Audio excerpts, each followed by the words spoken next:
اللہ اللہ اللہ اللہ۔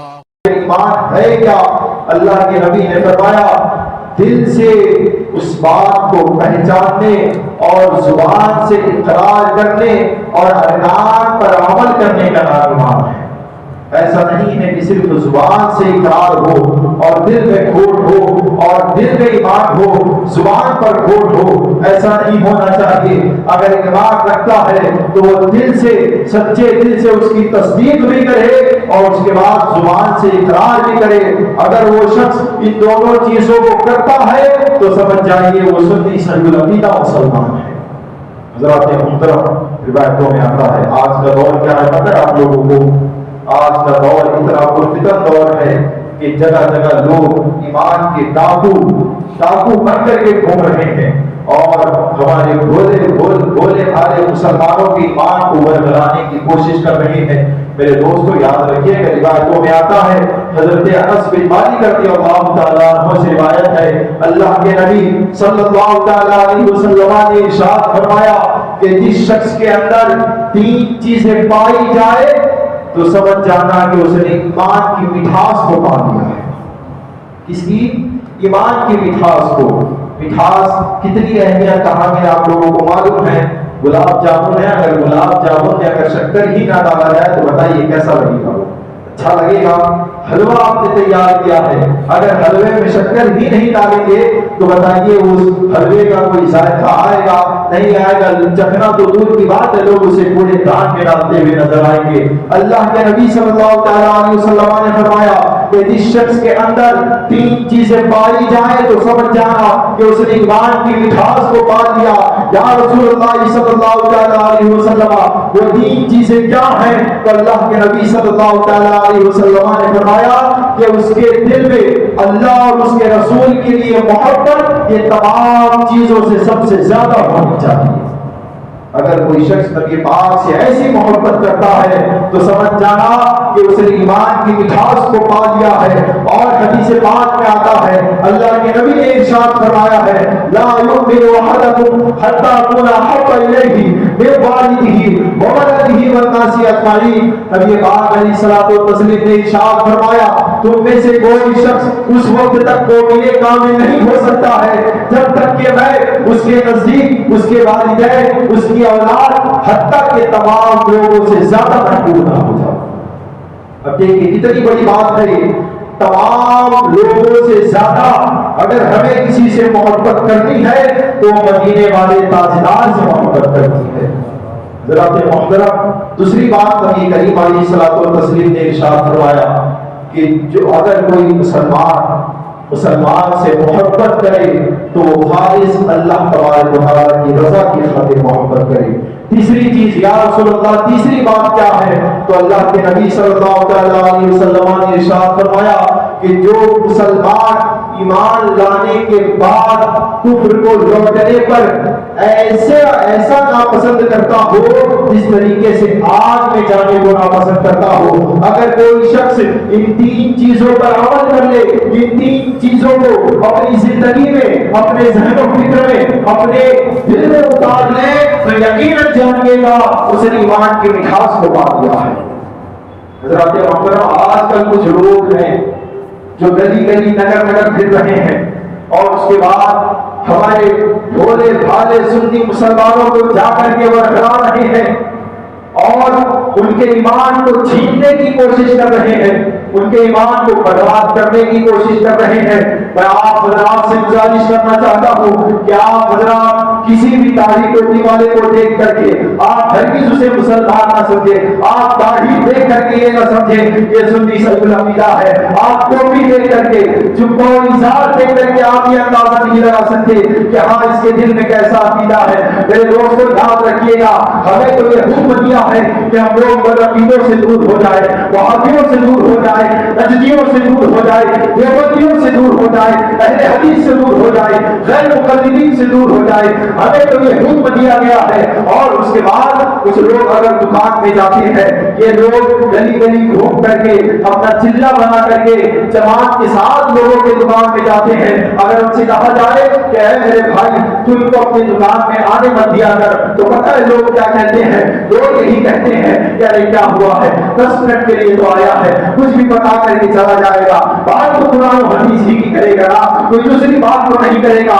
یاد رکھیے گا حضرت انس رضی اللہ تعالیٰ عنہ کے شاگرد ہیں امام محمد بن سیرین، وہ فرماتے ہیں کہ میرے پاس 2 مذہب آئے، اور اس کے بعد آنے کے بعد انہوں نے کہا کہ ہم آپ کو قرآن کی چند آیتیں سنانا چاہتے ہیں. اس بات کو آپ حضرات دل کھول کر کے سنیں، ذہن کھول کر کے سنیں، اور اس بات کو اپنے دل میں جلا دیں، ذہن و فکر میں بسا کر کے یہاں سے جائے. حضرت امام محمد فرماتے ہیں کہ 2 مذہب میرے پاس آئے اور انہوں نے کہا کہ ہم آپ کو قرآن کی چند آیتیں بتانا چاہتے ہیں. امام محمد نے پتہ ہے کیا کہا؟ انہوں نے کہا کہ میں سننا نہیں چاہتا ہوں. اس کے بعد انہوں نے کہا کہ ہم آپ کو حدیث کی کچھ باتیں بتانا چاہتے ہیں. امام محمد نے کہا کہ مجھے نہیں سننا ہے، میں سننا نہیں چاہتا ہوں. وہ لوگ بار بار اصرار کر رہے ہیں امام محمد کے پاس کہ آپ قرآن کی باتیں سن لیں، آپ حدیث کی باتیں سن لیں. لیکن امام محمد ہے وہ کہہ رہے ہیں کہ نہیں نہیں، حدیث نہیں، میں سننا نہیں چاہتا ہوں تمہارے لیے. جب انہوں نے بار اصرار کیا، بار بار ان کو فورس کیا، تو امام محمد نے کہا کہ آپ تم یہاں سے اٹھ کر کے چلے جاؤ، یا میں یہاں سے اٹھ کر کے چلا جاتا ہوں. یہاں تک کہ وہ خاص ہو کر کے چلے گئے. اس کے بعد جو لوگ موجود تھے وہاں کے لوگوں نے امام محمد سے کہا کہ اے امام محمد، اگر آپ ان کی باتیں اگر سن لیتے، آخر وہ تو قرآن کی باتیں کرنے آئے تھے، وہ حدیث کی تو باتیں کرنے آئے تھے، اگر آپ ان کی باتوں کو سن لیتے تو آپ کا کیا چلا جاتا.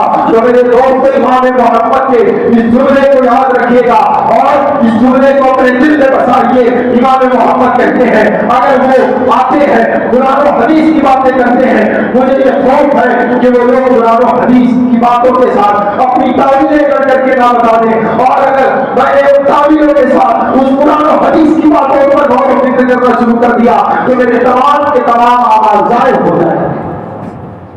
اللہ اکبر کبیرہ. بتائیے لوگ دھڑلے کے ساتھ، بے فکری کے ساتھ لوگ آج کل مذہبوں کے ساتھ تعلقات قائم کیے ہوئے ہیں. یہ حال ہو گیا آج ہمارا. میرے دوستو ایمان پہلے ہے، اس بات کو سمجھیے آپ. عبادتیں اگر اسی وقت قبول ہوں گی جب ہمارا ایمان مکمل ہوگا. ہمارا ایمان ہی مکمل نہیں ہے تو ہماری عبادتیں کیا قبول ہوگی؟ بتائیے. ابلیس ہے، اس نے کتنے سجدے کیے ہیں، کتنے رب کی عبادت کی ہے، لیکن بارگاہ رب سے مردود ہو گیا، وہ اسے نکال دیا گیا، قیامت تک کے لیے اسے مردود کر دیا گیا. اس کی تمام عبادتوں کو اس کے منہ میں مار دی گئی. کیوں؟ اس وجہ سے کہ وہ انبیاء کا گستاخ تھا. اس نے حضرت آدم علیہ السلام کی شان میں گستاخی کی، اور وہ گستاخی دراصل حضرت آدم کی نہیں تھی بلکہ حضرت آدم کی پیشانی میں جو ہمارے نبی پاک کا نور جگمگا رہا تھا، وہ اس نور کی گستاخی کر بیٹھا. کیا ہوا؟ بتائیے کیا ہوا؟ ساری عبادتیں وہ بے باک کی گئی کہ نہیں؟ قیامت تک کے لیے وہ مردود ہو گیا. آج کل کچھ لوگ ایمان کا نبھانا ہونے سے ہمارے پاس آتے ہیں، ہمارے بھولے بھالے سنی مسلمانوں کو ورگلانا چاہتے ہیں، ان سے ایمان کی دولت چھیننا چاہتے ہیں. خود تو بے ایمان ہے لیکن ہمارے بھولے بھالے سنی مسلمانوں کو بھی ایمان کرنا چاہتے ہیں. یاد رکھیے گا یہ ایسے ہی لوگ ہیں کہ جن کے بارے میں اللہ تبارک و تعالیٰ نے ارشاد فرمایا ہے وَمِنَ النَّاسِ مَن يَقُولُ آمَنَّا بِاللَّهِ وَبِالْيَوْمِ الْآخِرِ وَمَا هُم بِمُؤْمِنِينَ. اللہ تبارک و تعالیٰ ارشاد فرماتا ہے اور کچھ لوگ ایسے ہیں جو لوگ کہتے ہیں کہ ہم اللہ اور یوم آخرت پر ایمان لے آئے ہیں، وَمَا هُم بِمُؤْمِنِينَ، حالانکہ وہ لوگ ایمان والے نہیں ہیں، وہ لوگ مسلمان نہیں ہیں. یہ قرآن کہہ رہا ہے وَمَا هُم بِمُؤْمِنِينَ، وہ لوگ ایمان والے نہیں ہیں، مسلمان نہیں ہیں. بتائیے کتنے بڑے افسوس کی بات ہے کہ نمازیں پڑھتے ہیں لیکن ایمان والے نہیں ہیں، روزہ رکھتے ہیں لیکن ایمان والے نہیں ہیں، زکات ادا کرتے ہیں لیکن ایمان والے نہیں ہیں، قرآن کی تلاوت کرتے ہیں لیکن ایمان والے نہیں ہیں، داڑیاں رکھتے ہیں لیکن ایمان والے نہیں ہیں، اعمال کرتے ہیں لیکن ایمان والے نہیں ہیں، اور یاد رکھیے گا ان تو بے ایمان یہ میں نہیں کہہ رہا ہوں، بلکہ ان تو مسلمان نہ ہونے کے بارے میں ان کے تعلق سے جو فرمایا گیا ہے وہ اللہ تبارک و تعالیٰ نے قرآن میں فرمایا ہے کہ ایسے لوگ وما ہم بمؤمنین، ایسے لوگ کچھ بھی ہو سکتے ہیں لیکن ایمان والے ہرگز نہیں ہو سکتے۔ یہ اللہ اور اس کی اللہ نے قرآن مقدس میں یہ فرمایا، یہ میں اپنی ذاتی بولی یا میں اپنے باپ کی بولی نہیں بتا رہا ہوں، بلکہ یہ میں قرآن و حدیث کی باتیں آپ حضرات کو بتا رہا ہوں۔ اللہ نے کہا ہے ان کو بے ایمان، وہ لوگ مسلمان نہیں ہے۔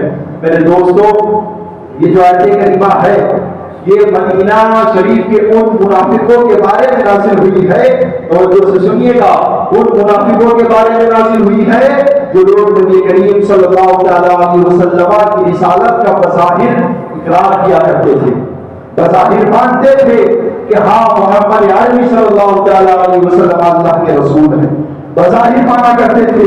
وہ لوگ نبی کریم صلی اللہ علیہ وسلم کے پیچھے نمازیں بھی پڑھا کرتے تھے، جہاد میں بھی شریک ہوا کرتے تھے، لیکن کیا وجہ تھی کہ اللہ تبارک و تعالیٰ نے ان کو بے ایمان کہا، ان کے بارے میں یہ کہا کہ یہ لوگ مسلمان نہیں تھی۔ جب غور کیا گیا وجہ سامنے آئی، وجہ صرف یہی تھی کہ ان کے دلوں میں ہمارے نبی پاک صلی اللہ علیہ وسلم کی سچی محبت نہیں تھی۔ یہی سب سے بڑی وجہ تھی کہ اللہ تبارک و تعالیٰ نے ان کو بے ایمان کہا ہے۔ تو اس بات سے یہ معلوم ہوا کہ ہر کلمہ کو یہ مسلمان نہیں ہو سکتا ہے، مسلمان نہیں ہوگا جو عرض کرے کہ انہیں جانا انہیں مانا نہ رکھا غیر سے کام للہ الحمد میں دنیا سے مسلمان کرا۔ یہ ہے مسلمان کی پہچان۔ مسلمان یہی ہے جو یہی کہنے والا حضرت نے کہا ہے کہ زمین و زمان تمہارے لیے، مکین و متا تمہارے لیے، جنین و چنا تمہارے لیے، دہنے زبان تمہارے لیے، بدلے ہے جان تمہارے لیے، ہمارے یہاں یا رسول اللہ تمہارے لیے، مجھے بھی وہاں تمہارے لیے۔ سبحان اللہ، سبحان اللہ۔ یہ ہے ایمان۔ اگر کوئی ایسی بولی بولتا ہے تو اس کو آپ ذرا اپنے سینے سے لگا دیں، ہم بھی اسے سینے سے لگانے کے لیے تیار ہیں، اور یہی ہے مسلک اعلیٰ حضرت۔ ایمان کی سلامتی، اگر دوستوں اگر ایمان سلامت رکھنا چاہتے ہو تو مسلک اعلیٰ حضرت کو مضبوطی کے ساتھ پکڑ لو، مسلک اعلیٰ حضرت کے دامن کو تھام لو۔ یہی وہ مسلک اعلیٰ حضرت ہے جو تم سے بارہا کہہ رہا ہے کہ اے لوگوں، تم وہابیوں کے ساتھ نہ بیٹھو، تم شیعوں کے ساتھ نہ بیٹھو، تم غیر مقلدین کے ساتھ نہ بیٹھو، تم وہابیوں کے ساتھ نہ بیٹھو، سنہ کلیوں کے ساتھ نہ بیٹھو۔ کیوں؟ اس لیے کہ انہوں نے ضروریات دین کا انکار کیا ہے۔ ضروریات دین کا انکار کرنے کی وجہ سے یہ لوگ ایمان سے خارج ہو رہے ہیں۔ ہم ان سے ہی مانیں گے جو ضروریات دین کو کما حق مانے، زبان سے بھی اقرار کرے اور دل سے بھی اقرار کرے۔ حضرات محترم، اور ان سے ہمارا اختلاف بنیادی نہیں ہے، بلکہ ہم سے ہمارا جو ان سے اختلاف ہے وہ اعتقادی اختلاف ہے۔ بتائیے، اگر بدعقیدوں کے ساتھ، باطلوں کے ساتھ، کافروں کے ساتھ اگر اتحاد جائز ہوتا، آج لوگ کچھ لوگ یہ بولی بولا کرتے ہیں کہ آؤ ایک کلمے کے نام پر ایک ہو جاؤ، ایک اللہ کے نام پر ایک ہو جاؤ، ایک خانہ کعبہ کے نام پر ایک ہو جاؤ۔ لوگ اس طریقے سے بولی بولتے ہیں، لوگوں کو سلح کلیت کی طرف مائل کرتے ہیں۔ یاد رکھیے گا، اگر ان بدعقیدوں کے ساتھ اگر اتحاد جائز ہوتا تو سب سے پہلے صدیق اکبر مانے زکات کے ساتھ اتحاد کرتے۔ اگر بدعقیدوں کے ساتھ اتحاد جائز ہوتا تو مولا کائنات خلجیوں کے ساتھ ان سے اتحاد کرتے۔ اگر اتحاد جائز ہوتا تو امام احمد بن حنبل اپنی پشت پر توڑے نہیں کھاتے۔ اگر اتحاد بدعقیدوں سے جائز ہوتا تو فاضل بریلوی اعلیٰ حضرت رضی اللہ تعالیٰ کو ان کے رد کتابیں نہیں لکھتے، اور اس کے بعد حضرت صدیق اکبر رضی اللہ تعالیٰ نے مانے زکات کے ساتھ یہ جہاد کر کے ہمیں بتا دیا۔ مولا کائنات نے خارجیوں کے ساتھ جنگ کر کے ہمیں یہ بتا دیا۔ امام احمد بن حنبل نے اپنی پشت پر کوڑے کھا کر کے ہمیں بتا دیا کہ اے لوگوں، دھیان سے سننا، دھیان رکھ لو کہ چاہے کچھ بھی ہو جائے بدعقیدوں کے ساتھ ہمارا اختلاف، ہمارا اتحاد نہیں ہو سکتا ہے۔ وہ کوئی بھی ہو، چاہے جو ہو، کیوں اتحاد کیوں نہیں ہو سکتا ہے؟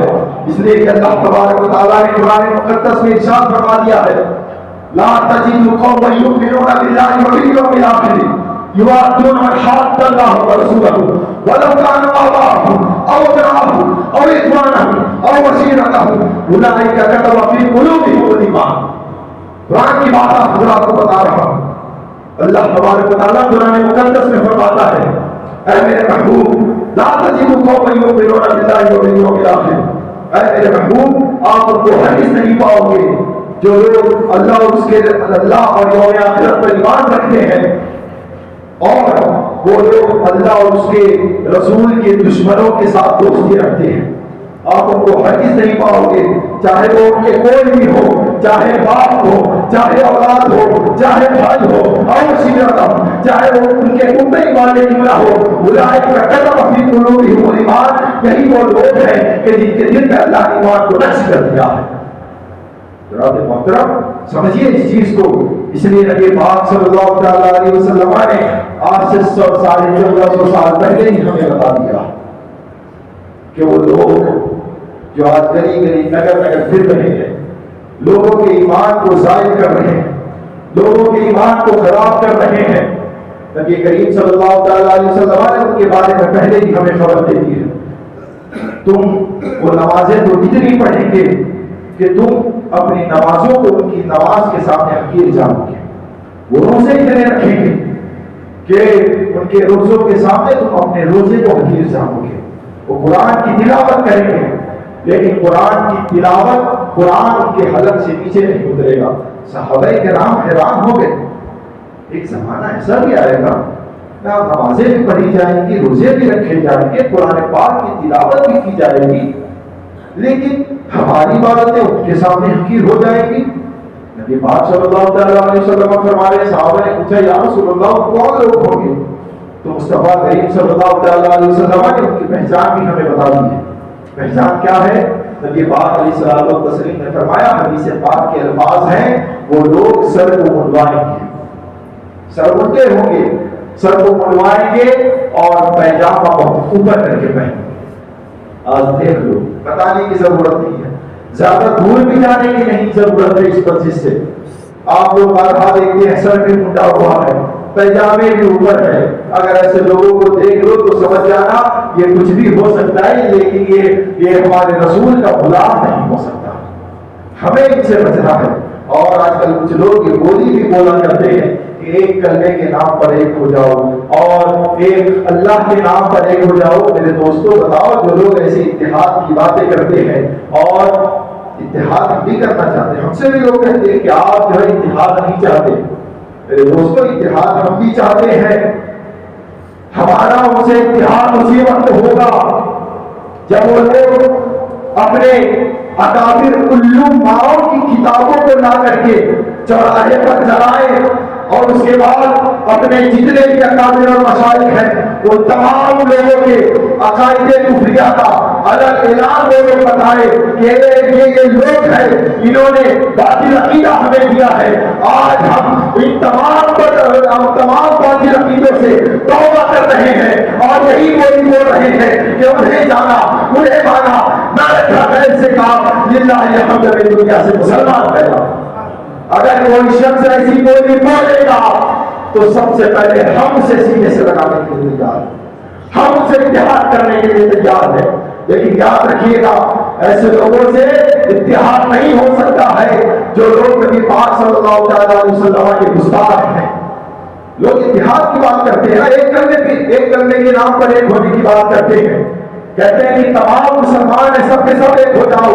یاد رکھیے گا یہ صلح کلیت والی بولی ہے, یہ اہل سنت والجماعت کی بولی نہیں ہے. اہل سنت والجماعت کی بولی یہ ہے کہ صلح کلی نبی کا نہیں سنیو, سنی مسلم ہے سچا نبی کے. یہ ہے اہل سنت والجماعت کی بولی جو تاج الشریعہ کہہ گئے ہیں کہ زندگی یہ نہیں ہے کسی کے لیے, زندگی ہے نبی کے لیے. نہ سمجھ پڑتے ہیں زندگی کے لیے, جینا مرنا ہے سب کچھ نبی کے لیے. لوگ اتحاد کی بات کرتے ہیں اور ان کا اتحاد پتہ کیسا ہے. وہ لوگ اتحاد کی باتیں کرتے ہیں گویا کہ وہ لوگ گوبر کو حلوے کے ساتھ ملانا چاہتے ہیں. گوبر کو حلوے کے ساتھ ملانا چاہتے ہیں. کیا بتاؤ کبھی گوبر اور حلوے کا اتحاد ہوا ہے؟ میرے دوستوں بتاؤ کبھی ہوا ہے؟ نہیں ہوا ہے نا. تو بتائیے سنی اور غیر سنی کا اتحاد کیسے ہو سکتا ہے؟ جب گوبر اور حلوے کا اتحاد ہوگا تو اس میں نقصان کس کا ہوگا؟ گوبر کا ہوگا. نہیں ہوگا. کیوں؟ کیونکہ وہ تو خود نجیس ہے, وہ تو خود کوڑے دان میں جانے والا ہے. اگر نقصان ہوگا تو حلوے کا ہوگا. حلوہ جو دسترخوان کی زینت ہے, جس کو مہمانوں کو کھلایا جاتا ہے, اب اگر وہ گوبر کے ساتھ اتحاد کر لے گا تو بتاؤ اس کا انجام کیا ہوگا؟ اس کو تو خود کوڑے دان میں پھینک دیا جائے گا. میرے دوستوں برسرے ممبر کہنے کا مطلب یہی ہے کہ لوگوں اپنی ایمان کو سلامت رکھو, ایمان کو اپنے سلامت رکھو. یاد رکھیے گا ایمان اگر سلامت ہے تو سب کچھ سلامت ہے. اگر ایمان سلامت نہیں ہے تو لاکھ سجدے کرو, لاکھ روزے رکھو, سجدے کرو, سجدے بھی میں مر جاؤ لیکن وہ سجدہ قبول نہیں ہو. وہ ایک سجدہ جسے تو گرا سمجھتا ہے 1000 سجدوں سے دیتا ہے آدمی کو نجات. آج رسول اللہ صلی اللہ علیہ وسلم کی محبت اپنے دل میں بسا کر کے اللہ کی بارگاہ میں 2 رکعت نمازیں ادا کر لے, اللہ تبارک و تعالیٰ تجھے جنت عطا فرما دے گا. کیوں؟ ایمان کی سلامتی کے ساتھ. ایمان سلامت رکھے اور ہرگز ان کے بہکاوے میں نہ آئے. یہ لوگ چاہتے ہی ہیں کہ ان کا بھی ایمان خراب ہو جائے, ہرگز ان کے بہکاوے میں نہیں آئیں گے نا. اپنے دکانوں میں کیا آپ کو گھسنے دیں گے؟ یہ سب سے ضروری بات ہے. بتائیے کہ آپ حضرات اپنے دکانوں میں ان کو گھسنے دیں گے؟ دیں گے؟ چاہ رہے ہیں کہ آپ کا ایمان خراب ہو؟ چاہ رہے ہیں کہ آپ کو جہنم میں ڈال دیا جائے؟ چاہ رہے ہیں کہ ہماری نمازیں قبول نہ ہو؟ یہ چاہ رہے ہیں؟ نہیں چاہ رہے ہیں. یہی تو چاہ رہے ہیں نا کہ ہماری نمازیں بھی قبول ہو, اور اس کے بعد جب قبر میں آئے تو قبر میں سرکار کا دیدار بھی ہو, سرکار ہم سے خوش ہو جائے. یہ چاہتے ہیں نا کہ قبر میں بھی ہمیں سکون ملے, میدان محشر میں بھی ہمیں سکون ملے, اور جنت چاہتے ہیں نا. اگر یہ تمام کی تمام چیزیں چاہتے ہیں تو یاد رکھیے گا ان کو ہرگز بھی اپنے دکانوں میں آنے مت دیجیے گا, چاہے کچھ بھی ہو جائے. اور یہ جو مسجد اعظم سے, اس ممبر سے جو عقیدہ دیا جاتا ہے, یہ کوئی ادھر ادھر کا عقیدہ نہیں دیا جاتا ہے. آپ حضرات کو معلوم ہے, ادھر ادھر کی باتیں نہیں کی جاتی. اس مسجد اعظم مرکز اہل سنت سے, اس ممبر سے عقیدہ وہی دیا جاتا ہے جو عقیدہ قرآن و حدیث کا ہے. وہی عقیدہ دیا جاتا ہے جو عقیدہ مدینے سے چل کر کے بغداد آیا ہے. وہی عقیدہ دیا جاتا ہے جو بغداد سے چل کر کے اجمیر معلیٰ آیا ہے. وہی عقیدہ آپ کو دیا جاتا ہے جو اجمیر معلیٰ سے چل کر کے بریلی شریف آیا ہے. بریلی شریف سے چل کر کے جو عقیدہ شہر چتردرگا میں آیا ہے, وہی عقیدہ آپ کو بتایا جاتا ہے. کی باتیں کرنے ہمیں نہیں آتی. ہم رسول اللہ کے سچے غلام ہیں. ہمارا ان پر عقیدوں کے ساتھ اتحاد نہیں ہو سکتا ہے. کہیں ایک زبان کے ساتھ اتحاد ہوگا نہیں ہوگا ان پر عقیدوں کے ساتھ اتحاد. بس اپنی بات کو سلامت رکھے. دعا ہے کہ اللہ رب العزت ہم تمام لوگوں کے ایمان کو سلامت رکھے اور ان پر عقیدوں کے چال سے ہم تمام لوگوں کو محفوظ رکھے. دعا کیا کرے.